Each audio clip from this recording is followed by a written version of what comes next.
basically, I don't have anything scheduled. There's nobody else up here, so I'm happy to take anybody's questions so long as there's a question mark at the end, and so long as you don't take too long doing it. And if you do take too long, I'm gonna buzz you and you're out. So that's the way this works. So there are microphones set up at either end. Anybody who wants to get up and ask a question, oh yeah, there's Make America Great Again guy. He's up like a shot.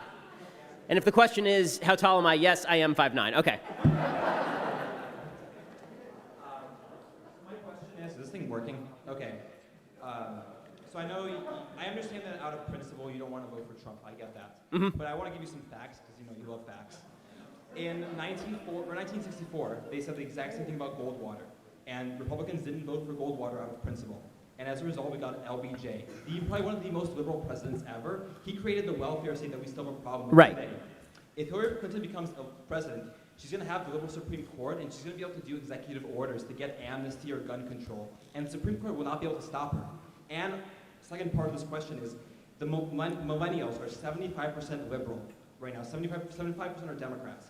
If there isn't 8 years of Trump, fighting political correctness, saying that it's okay to talk about Islam or illegal immigration, saying it's okay to make fun of people without them getting butthurt. If we don't have that for 8 years, there's not going to be a Republican Party in the future. Okay, so there are two questions there, I assume. Yeah, no, I understand. Are you okay with this? Okay, so that's not really the question. The question was the first two parts, and then there was the loaded part at the end. So here's the... It's not loaded. Well, it is, because I disagree with both of your premises. So the first premise that you have is that Trump is some sort of Goldwater figure. He's not a Goldwater figure. Goldwater was an actual libertarian who believed in smaller government and constitutional governance. Trump doesn't believe in any of those things. So it's one thing to say I'm not voting for Barry Goldwater out of principle. I don't know what the principle would be you wouldn't vote for Barry Goldwater. I know all the principles you wouldn't vote for Donald Trump. He's not a conservative. So to equate Goldwater with Trump, Goldwater, I've actually made this exact argument about not backing Trump, meaning that, and I made this argument actually in the primaries about Cruz, who I thought might lose to Hillary, right? The argument that I made is sometimes you have to go with the constitutional conservatives so that in 16 years you can get Reagan, rather than going with the guy who is a lifelong Democrat who switched for 5 seconds so he could run for president. So that's the Goldwater section. The second part that you asked was about Trump fighting political correctness. Yeah, there are actually three. There's the Supreme Court point also. No, so actually the biggest point is that there's not going to be another 16 years because there's so many Democrats today. This is legit. There's a lot here. So let me unpack one quick part of it. So the second part of what you said was, without Trump fighting political correctness, then we're all down the tubes. Mm-hmm. I think Trump doesn't fight political correctness. I think Trump conflates all of the stupid things he says with being politically incorrect. I think that there are a lot of people... I hate political correctness significantly more than Trump. The Great Orange God King won't even say that men shouldn't be able to go into women's bathrooms. Okay, Donald Trump says that it's politically incorrect to insult the disabled, but it's not politically incorrect to say that transgender men are actually women, right? I mean, it's nonsensical. I'm very much a part of the crusade against political incorrectness.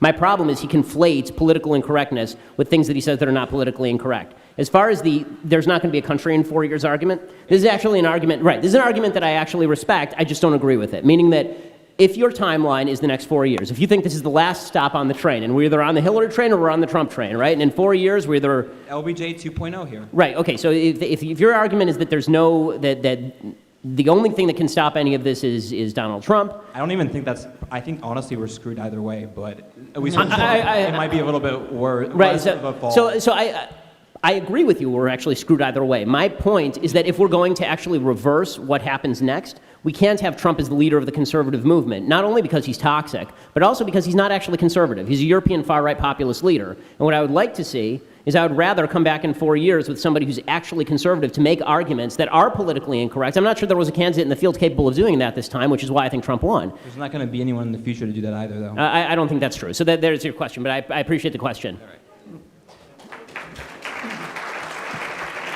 My question is on freedom of the press. We've seen Barack Obama clamp down on the press with the tapping of James Rosen from Fox News and AP, who was actually a friend of the administration, and even sending Secret Service to the Blaze Studios in Texas. And obviously Hillary, she'll probably just keep this going, and Trump has threatened to do it. Yeah, he's threatened to change libel law. Yeah. So I'm curious on. Between the two candidates, where do you think freedom of the press stands within the next 4 years? Yeah, I mean, nowhere good. I mean, I think that Donald Trump has demonstrated that if you don't agree with him, he's very much willing to use whatever power he has at his disposal to target you. I mean, I do think that it's a very a ridiculous thing that Trump has said. Basically, he'll target Amazon.com because Jeff Bezos owns Amazon as well as the Washington Post. I mean, that's absurd. And his contention that Amazon doesn't pay tax is also absurd. And the idea that he bought the Washington Post as some sort of tax write-off against Amazon is patently insane. So he's not going to be any great shakes on the press. But I don't think Bush was any great shakes on the press. I don't think that Obama's great shakes on the press. I think Hillary will be the same. I think that here's what I would like. I wish that the press were as negative toward every president as they were toward George W. Bush. Right? I want the press to be brutal to every politician there is, because that's the only way we hold their feet to the fire. That's the media bias question. But as far as which candidate will be better for the press, I don't think either one of them very much likes the press unless they're favored by the press. I don't think Trump has any respect for that, and neither does Hillary. Thank you. I too am convinced that we're heading towards inevitable bankruptcy if the left isn't defeated. Mm-hmm. But with regard to having our brand tarnished forever by supporting somebody like that, the Chinese protests don't work against them for their invasion of Tibet because they don't give a damn. Well, also because they're a communist dictatorship and they literally run tanks over people. Barack Obama proudly stood in front of a mural of Che Guevara and had his photo taken. He wasn't concerned about his brand being tarnished forever, right? Because he doesn't care about his criticism. Right. So what we're doing is we're just giving in to the critics by saying, I say that if we could support Stalin to defeat Hitler, we can support an orange-haired carnival barker to defeat Hillary. Right. So the Stalin-Hitler argument. This is one of my favorites that people use, and it's not like it's a buzzword, but it is a little bit of a buzzword. So when people say that side with Stalin to defeat Hitler, this seems to me a lot more like side with Hitler to defeat the communists in 1932. Right. The fact is that you don't know which one Trump is going to end up being. I mean, Trump is an authoritarian who doesn't believe in the Constitution. So I'm not saying Trump is Hitler, because no one's allowed to say that Hitler was anything except an evil monster who was outside the realm of humanity. But the reality is Trump is an authoritarian who doesn't believe in constitutional boundaries. And so it looks to me more like we're not defeating, it looks more to me like, here's the analogy I'll use. Okay, this is my analogy, and this is not a buzzword. So here's my analogy. My analogy is, I said this in the debate with Sally Kohn earlier, that what we have here is Barack Obama took the country, we were going toward the cliff at 30, now we're going toward the cliff at 90, right? He put the pedal to the metal, and we're in serious trouble, Thelma and Louise style. Hillary Clinton is going to push the pedal to the metal even further. We're now really moving toward that cliff at 120. Trump will move us toward it at 100. He'll make it worse than Obama. He's not going to improve things. Okay, he doesn't have the capacity to do that, but it'll be less bad than Hillary, right? There's only one problem, which is I think he's going to rip out the reverse shaft. I think his capacity for the conservative movement to come back after Trump hijacks it, the president becomes the leader of the party. We all know, we're all still fighting the legacy of W, right? We all know this, right? This is why this last election, that's why the guy who just won the nomination said that George W. Bush was basically a war criminal who was responsible for 9/11, right? And he won the nomination. So we all know that W became kind of this tarnish on the Republican brand. Trump would be that times 10, because he's not a Republican, because he doesn't have any centralizing principles except for his own self-aggrandizement, and because you don't know what he's going to do. Listen, maybe he gets elected. Maybe he becomes Ronald Reagan, in which case I come out and I do a full mea culpa. You guys were all right. It was all terrific. If he doesn't, what I want to know from the Trump people is what could he do where you would say this was a mistake? Right? What could he do where you would say this is a mistake? Or would you just keep saying, well, at least he's better than Hillary? Because that only goes so far. If you want a party that's not Democrats plus just a little bit, at some point you have to stand up and say this is a party that stands for something aside from just beating Hillary Clinton. Right? If you give up principle in favor of victory, I think that you're going to end up with neither principle nor victory. Damn, you're making too much sense.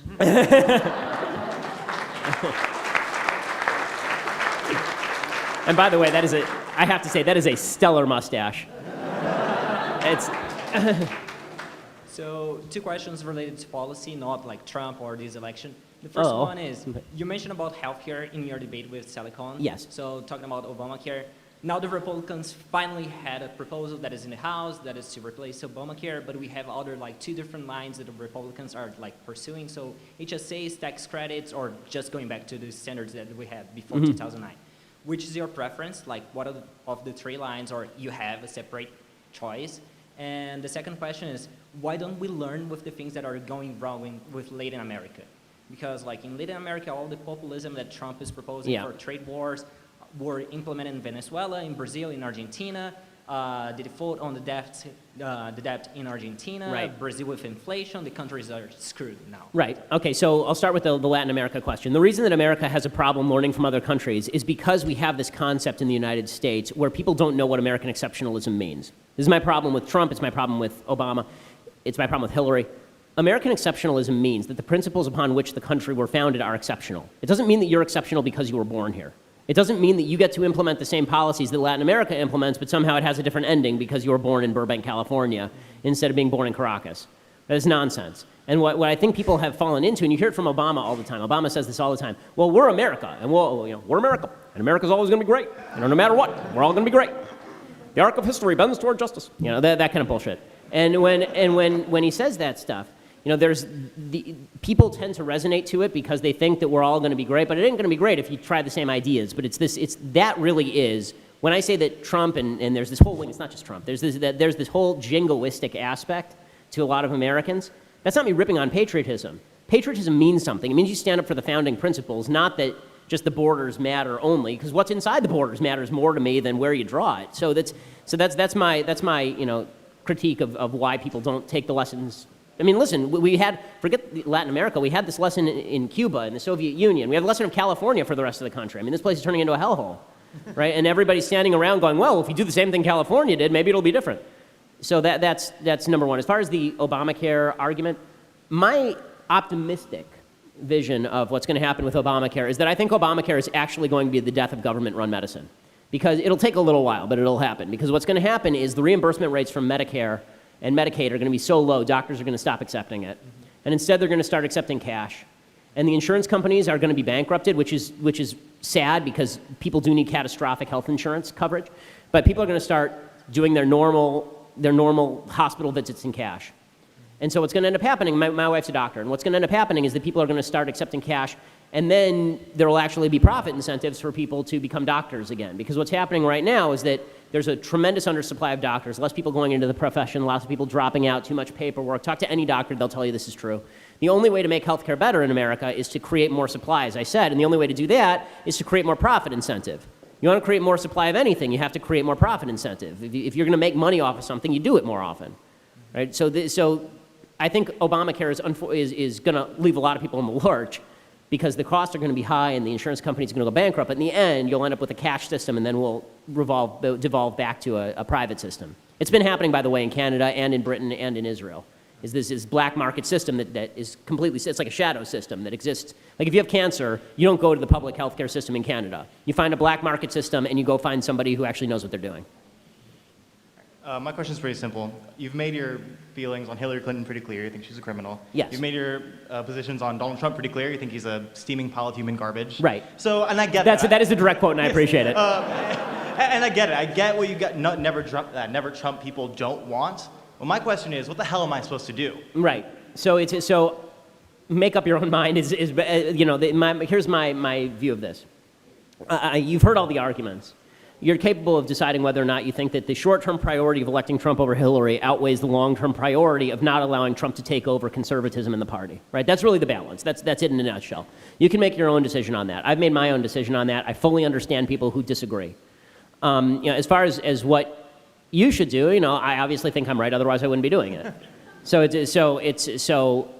think that more than anything else, more than this election cycle, the one thing I would say to people is every election cycle, the temptation is to try to win over trying to stick to principle. And if we keep doing that, I don't think we're going to get either. Are you concerned at all that by not supporting Trump, you're hurting down-ticket conservatives? No, I actually think the opposite. I think that if there are people who are not like me out there saying that Trump is a shit show, then it's going to be very difficult for people down-ticket to do well. And I think that ask people who are running for Congress. People who are running for Congress right now are having the roughest time with Trump. Because every day, instead of being able to talk about their district and what they're going to do, they have to answer why, what do you think of Mexican judges? And it's really difficult if you're running for Congress in a swing district in Oregon, for example. I don't think Trump is a real drag down ticket. And this is why Paul Ryan said to his own people, do what you need to do. Right? If you want to maintain your seat, do what you need to do. Maybe you're in a Trump district and it'll help you. Fine, back Trump. If you're not in a Trump district and it's not going to help you, feel free to say, I'm not backing that guy. I think he's terrible. Right? And then argue your own case. Hey, Ben, it's good to meet you. It's good to be here to talk to you. I hear you and Mark Levin often consider yourselves a constitutional conservative. So let me ask you a question. Is it more about party? I'm a 32-year-old veteran, Navy veteran, so I feel Well, thank you for your service. No, no problem.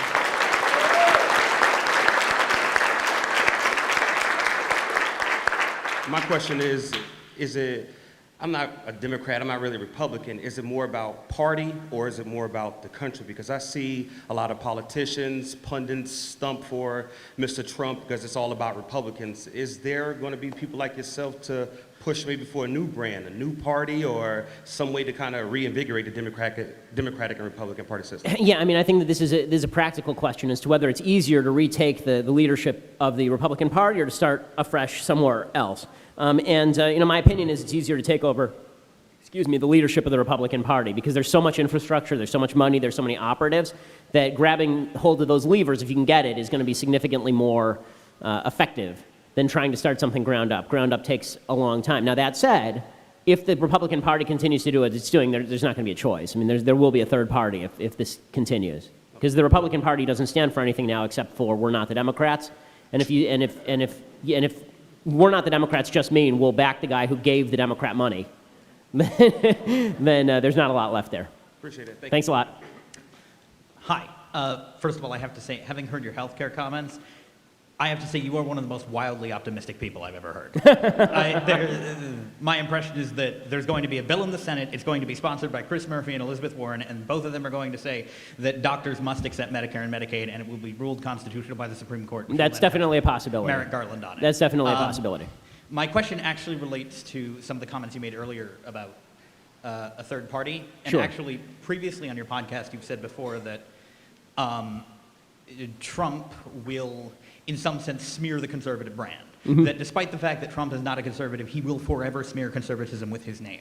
And if that is the case, Republicans had to fight off the legacy of Herbert Hoover for decades. And Nixon, and yes. And W. And Trump is going to be 10 times worse. Yeah. And the only problem with that I see is, then why are you so opposed to the notion of a third party? That if it is actually the case that the Republican Party and conservatism have become unelectable as a result of Trump, then why are you so adamant that there shouldn't be a third party to oppose the Republicans and maybe do some kind of rebranding that is not Trumpism? Right. Totally. So again, it's a really good practical question. The question is it easier to rehabilitate if you just cut loose the Trump part?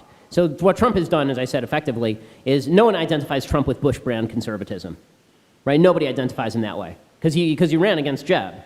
By the way, I think that if Jeb isn't on the stage, I'm not sure Trump is the nominee because all he did in every debate was just Jeb would stand there and say something milquetoast, and then Trump would look at him and then punch him through the nearest wall.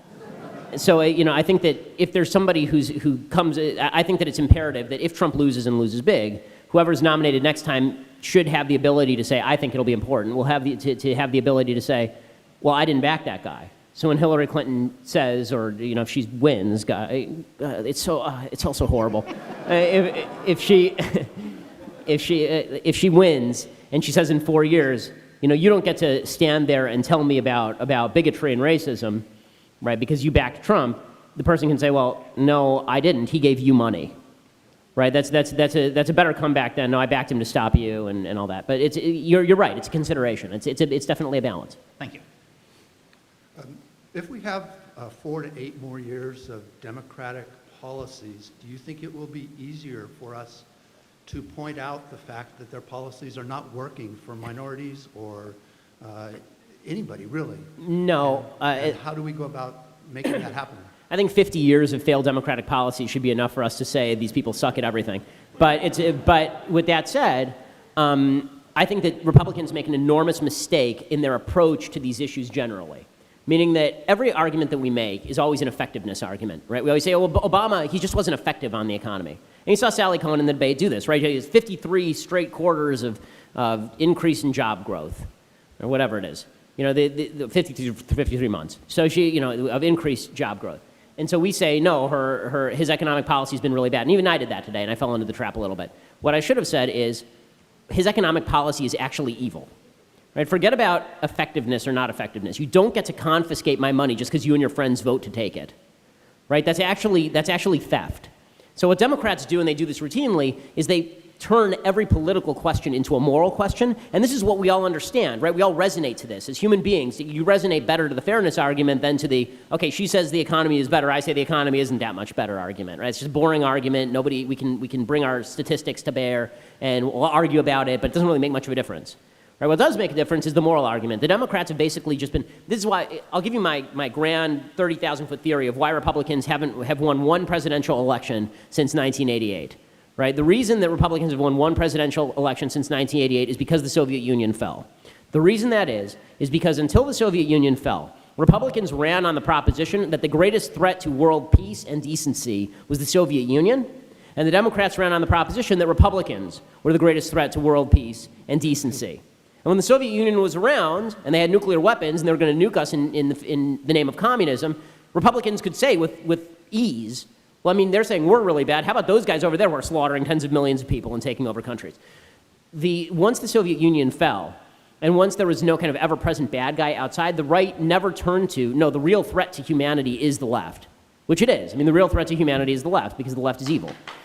And because they don't do that, we're arguing from a disadvantage. We're arguing from an imbalance. We're saying, just look at the Democratic debate, and you'll see, we all laughed at it, and we thought it was ridiculous, but this is why they win. They asked Hillary Clinton, name your enemies, and she said the Republicans. And they asked the Republicans, name your enemies, and one says Iran, and one says Russia, and one says China. Ask most Americans, who are the people who you worry about on a daily basis? And it's not the Russians, or the Iranians, or the Chinese.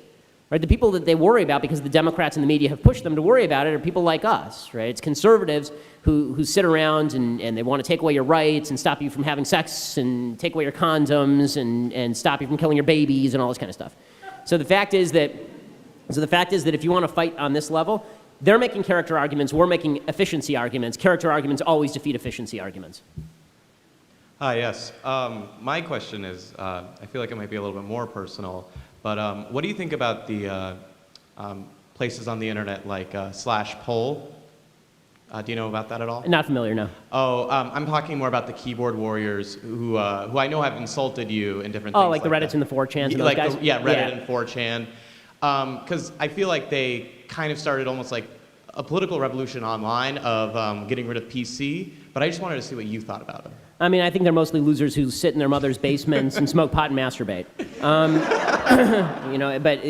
So I think that my biggest problem with this group of people is that there is again, I've spent my entire career fighting against political correctness, right? I'm the guy who goes to public high schools with poor kids and says to the poor kids, the reason your parents are permanently poor is because they're bad with money and made bad decisions. Don't make those decisions and you'll do better. Right? That's politically incorrect, and that'll get you shut down by the high school principal, right? Which happened. That's political incorrectness. It is not political incorrectness to shout cuck at people. Right? You're not actually changing anything. I'm sorry, just shouting cuck at people doesn't make the world a better place. It just means that you're an asshole. Yeah. So the idea that my big problem with this is that there's a whole generation of young people who are falling into the trap of thinking they're principled by saying stupid things, and not just saying stupid things, right? Because cuck is just a silly thing, but people who are using the N-word in chat rooms because they think, oh, I'm violating some sort of societal taboo, and that makes me cool. Yeah, well, that's not going to be so cool when it turns out your employer can search you, and now you can't get a job. Right? It's not going to be so cool when you fall into this trap of associating with all these folks, and it turns out that it's on your Facebook page. Right? It's all fun and games until you actually have to live in the real society where the left is willing to go after people. Now, I don't think the left should go after people for this sort of stuff because I would prefer to live in a society where we can all say whatever we want, but I don't think that you saying these things promotes that because I don't think it's important that we have a society where you say the N-word. I think it is important that you have a society where you can point out that we're not disproportionately sending black people to prison. We're sending black people to prison in precisely the proportions they're committing crimes. I think that's more important than you shouting cuck or the N-word. Right? And this is my big problem with, as you know, I have this long-running debate now with Milo Yiannopoulos. This is my big problem with Milo and his entire movement, is I think that Milo is not conservative. I don't think he knows anything about conservatism. I don't think he cares about the Constitution. He says this openly. I think that Milo cares about being a provocateur. And I'm sorry, a provocateur generation is only valuable in standing for things that are worthwhile. It is not, being a provocateur just for the sake of being a provocateur is worthless. Provoke in the name of something real and decent, and then I'll stand with you. Provoke in the name of just being a provocateur because you're violating taboos and you're a waste of my time. Thank you.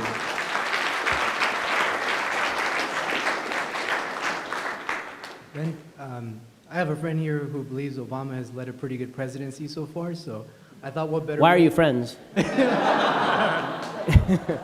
thought what better way to refute this belief than allow you to do it. Oh, well, okay, where do we start? Let's see, how much... See, this is fun. I like ripping on the left. So Barack Obama has been terrible from beginning to end. He's divided us along racial and sexual lines. He's divided us along every line he could find. He came in with a great promise. Because the expectations for Obama were so high and he fell so short, he's really divided America. I think he's trolled the Republican Party into irrelevance, and I think that he's taken his own party to Bernie Sanders land. And I think that, you know, he's done that through policy, but he's mostly done that through his style. When Obama was elected, there was this great hope that he was finally going to help conciliate the greatest conflict that has ever torn the nation, the racial conflict, right? And instead he came in on the basis and governed on the basis that if you oppose him, it must be because you are black. And if there are imbalances in terms of equality, that is inequity, right? Inequality equals inequity. So if more black people than white people are going to prison proportionately, that must be because people are racist. It can't just be because too many black people are committing crimes, right? So by doing that, he's divided people along these lines. And you can see it in the Gallup polls. I mean, people now feel that the racial conflict in the country is at heights it hasn't been for decades. That to me is the most damaging thing, is that he's reverted American politics to a form of tribalism that I find very scary. In terms of his actual policy, Obamacare is destroying the medical system. It's raising premiums for people who are in the system. It's going to end up with an actual form of care that really is just redistribution of care. Which is going to hurt the people who are youngest and the people who are oldest. There's a reason Ezekiel Emanuel, who designed his Obamacare program, says he wants to die at 75.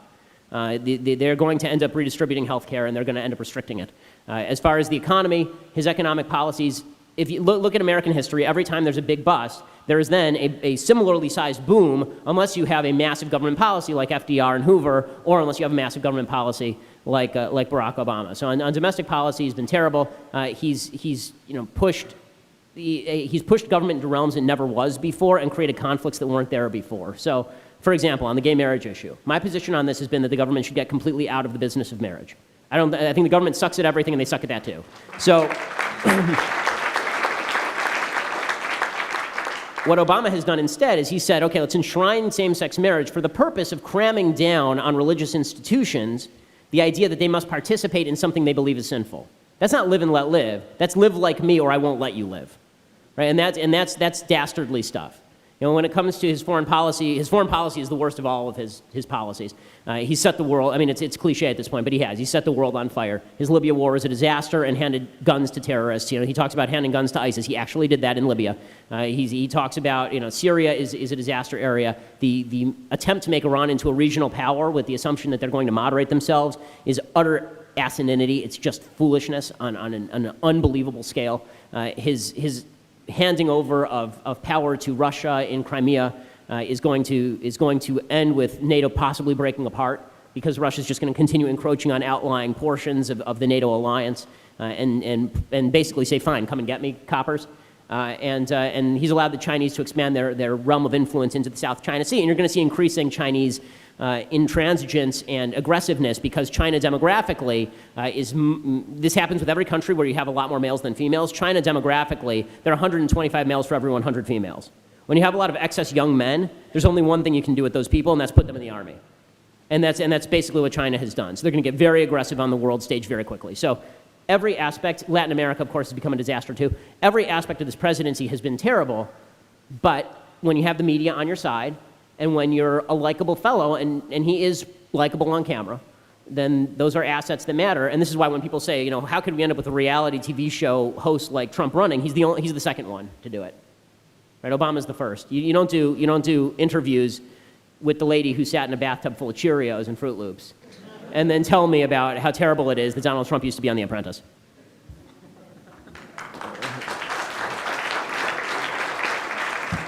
Hi, I'm a Republican, and I also despise Donald Trump the way you do. Okay. But I guess the reason why I'm here is I'm just wondering, most of the reason why I despise him is because of his activities in Atlantic City. Uh-huh. And just looking at his history and what he did there, and just looking at other real estate deals he's been doing, yes, including Las Vegas. I'm just wondering, are there any, have people done enough research on his recent deals to look for something that which might discredit him so it could knock him off his platform. So I think that it's going to be difficult to discredit him on the business record. And the reason I say that is not because everything you're saying isn't true. It is true, right? He's a charlatan. I mean, Trump, when he says he's worth $10 billion, I'm not sure he's worth 1/10 of that. Really. He may not even be a billionaire. He may be a millionaire. And he inherited basically $400 million worth of properties from Pops. Right. So that's not, I mean, he's significantly underperformed every market you could have him compete with, from the stock market to the real estate market over the course of his career. All of his debts are leveraged load and are heavily leveraged debts, that half of which he doesn't pay back. And then he sticks his brand on them. The Trump casino in Atlantic City, he doesn't own any part of it, but it still has the Trump brand on it because they think it's good for business. The reason that it's going to be hard to attack him on this is because the media have spent 2 decades turning him into this wonder kind of business, right? They've spent 2 decades with him on The Apprentice playing master business person. And so in the public mind, we have 100% name recognition of Trump. And so it's hard to convince people that what they think of this guy is totally wrong. The one thing that caught my attention more than anything else was the day after Trump beat Cruz in Indiana, and Cruz stepped down. On Bloomberg, I saw that a ex-executive vice president at Goldman Sachs was appointed and nominated by Donald Trump. Right, to be his fundraiser. Yeah, that's right. So Mnuchin, I used to work for the guy. Yeah. He's never been a supporter of Trump, and the reason why is because Donald has always done all of this business with Deutsche Bank. All the bank financings he's done has always been with Deutsche, never with Goldman. So when Donald came in there and said, "Oh, I want Steve to be my man," I'm like, this doesn't make any sense. What's going on? Yeah. I mean, so something funny is going on. Well, listen, I think there's a lot funny going on with the Trump campaign. I mean, if you looked at his financial reports, the fact that he spent so much money renting his own facilities and paying his own family members is a little bit weird. So, I mean, the idea that Trump isn't, he's a corporatist. He's always been a corporatist. I mean, he's in favor of eminent domain. He's in favor of government subsidies. So, yeah, I mean, I don't argue with anything that you're saying, obviously. Okay, thanks. Hi, thank you for being here. Question is, in terms of what's been going on here and over in the UK with Brexit, there's this now massive attention being paid to the globalization. Yes, globalism, yes. And the globalists. Globalists. And then the fact that these trade deals are now like the big talking points in much of this election. I guess between the trade deals and the effects they've had on the country and maybe in the UK too, I don't know their stats that well, but between that and then actual like technological advances where drivers will be replaced by by automated drivers, there will be more of a mass elimination of potential jobs of low skill workers. Right.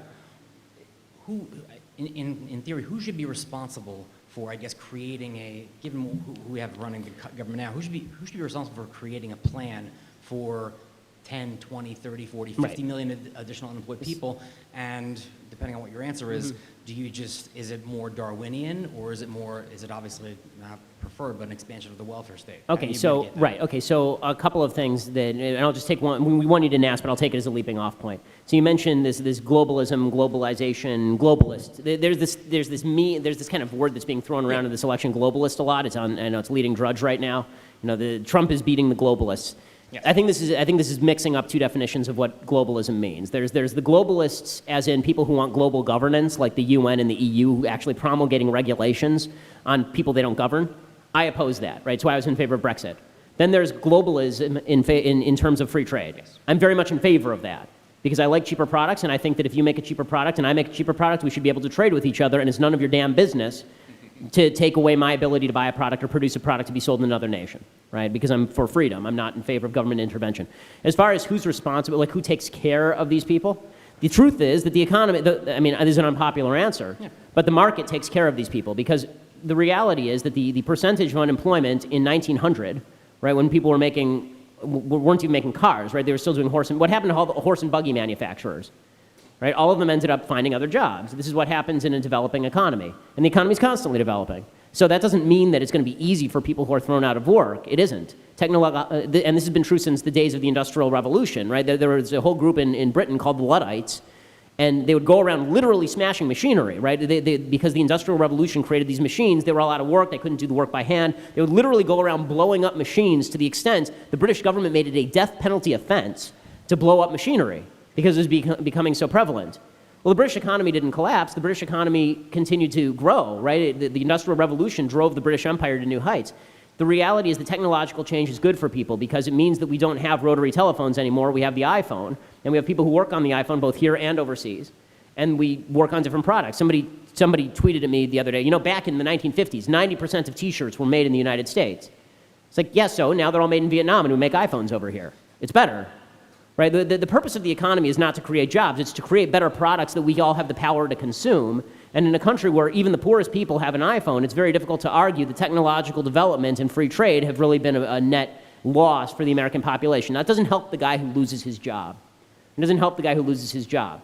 But unfortunately, it's your responsibility as an individual human being to cultivate skill sets that allow you to make that labor transferable.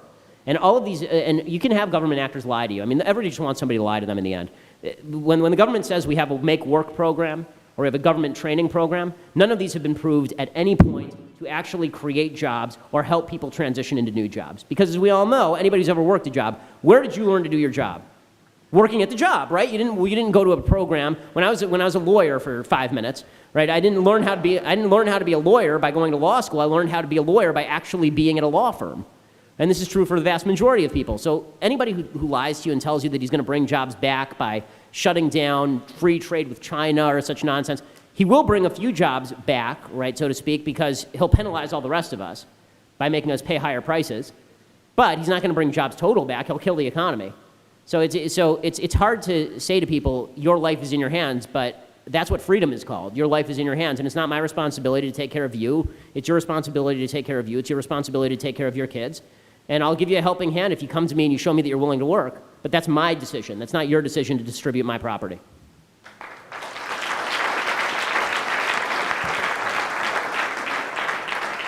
Right. So speaking of you being a lawyer, I remember around a year ago after the gay marriage ruling, I understand totally your position on it, but it seemed to be that in that article, I think it was the Daily Wire, you said that the Supreme Court had done something unlawful because they had essentially, I think you called it judicial tyranny. It is judicial tyranny, yes. They made every state, because it wasn't in the original intent of the 14th Amendment didn't pertain to gay people, and you're an originalist, No, it's not that it didn't pertain to gay people. It's that the 14th Amendment to the Constitution suggests that there has to be equal protection under the laws. It doesn't mean that the effect of every law has to be equal.